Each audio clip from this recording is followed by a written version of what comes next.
Nirbhaya case का मामले पर एक बड़ी खबर आपको बता दें। निर्भया केस में एक बार फिर से निर्भया के कसूरवारों की फांसी अगले अहकामात तक टल गई है। फांसी पटियाला हाउस कोर्ट ने अगले अहकामात तक इस फांसी को टाल दिया है और कल सुबह 6 बजे कसूरवारों को फांसी होने वाली थी, लेकिन कहा जा सकता है कि तकरीबन 12 घंटे पहले एक बार फिर से इन कसूरवारों ने अपने कानूनी दावपेच का इस्तेमाल किया और एक बार फिर से इस फांसी को टाल दिया गया है।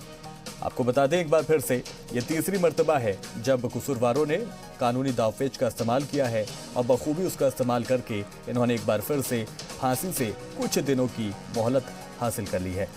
एक बार फिर से डेथ वारंट जारी होने से 12 घंटे पहले ही इन्होंने फांसी से कुछ दिन की और मोहलत हासिल कर ली है। दरअसल क्यूरेटिव पिटीशन दाखिल की गई थी, जिसको लेकर अब एक बार फिर से टल गई है फांसी। ऑर्डर को पोस्टपोन किया जा रहा है, लेकिन फिर भी मैं कह रही हूँ कि बहुत जल्द हमें विद इन 2 और 3 डेज में एक फ्रेश डेट हमें फिर मिलेगी और वो डेट भी फाइनल होगी। लेकिन आज मुझे एक चीज समझ में नहीं आई कोर्ट में कि जो दिल्ली हाई कोर्ट ने 1 वीक का टाइम प्रिस्क्राइब किया था, उस टाइम का मीनिंग क्या है। सुप्रीम कोर्ट ने जो डायरेक्शन दिया था उसका मीनिंग क्या है। क्या लास्ट ब्रीथ का मतलब ये होगा कि जब इन चारों कन्विक्टेड की नेचुरल डेथ होगी तिहाड़ जेल के अंदर, उसके बाद उसको लास्ट ब्रीथ माना जाएगा कि हमारे लास्ट ब्रीथ का मतलब ये होगा कि अब उसको मर्सी फाइल करनी है। तो देखिए ये सिस्टम ना, मैं कहूंगी मैम, एक तरीके से मेरे देश का सिस्टम सड़ चुका है। अपने ही दिए हुए फैसले में अमल करने में उनको इतना टाइम क्यों लग रहा है, क्यों बार बार फांसी पोस्टपोन हो रही है। तो कहीं ना कहीं जो हमारी कानून व्यवस्था है, जो मुजरिम चाहते हैं वही होता है। ये फांसी बार बार पोस्टपोन होना हमारी सिस्टम का नाकामी दिखा रहा है।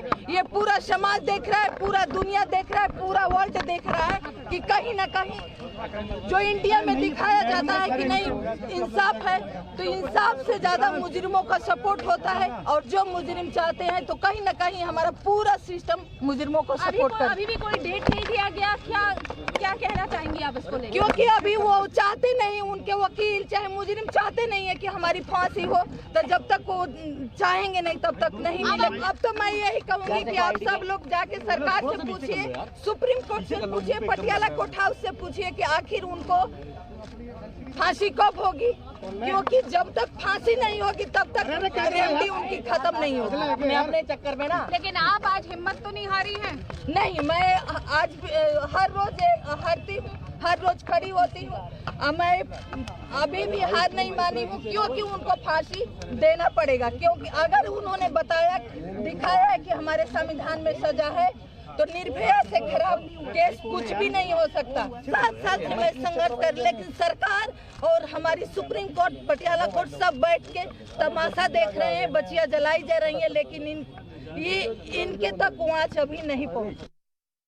जब नैना साहनी को एक बेटी जेसिका लाल और नैना साहनी हमारे देश की बेटियां थीं, दिल्ली की बेटियां थीं, इस देश की राजधानी की बच्चियां थीं, महिलाएं थीं, उनको काट काट के तंदूर में डाला गया, पकाया गया उन्हें। जब उन्हें फांसी नहीं हुई, जब नक्सलाइट डायनामाइट से छत्तीसगढ़, मध्य प्रदेश, बिहार, रांची, यहाँ सड़कें उड़ा देने वाले बीएसएफ, सीआरपीएफ, सीआईएसएफ के अधिकारियों को उड़ा देने वाले लोगों को फांसी नहीं हुई, जब बम कांड करके हमारे देश के सैनिकों के सिर काट के ले जाते हैं आतंकवादी, उनको आप फांसी नहीं देते हैं, तो आप एक बच्चे को फांसी देने की बात कर रहे हैं। ये पूरी तरह से सबसे पहला सवाल यही है।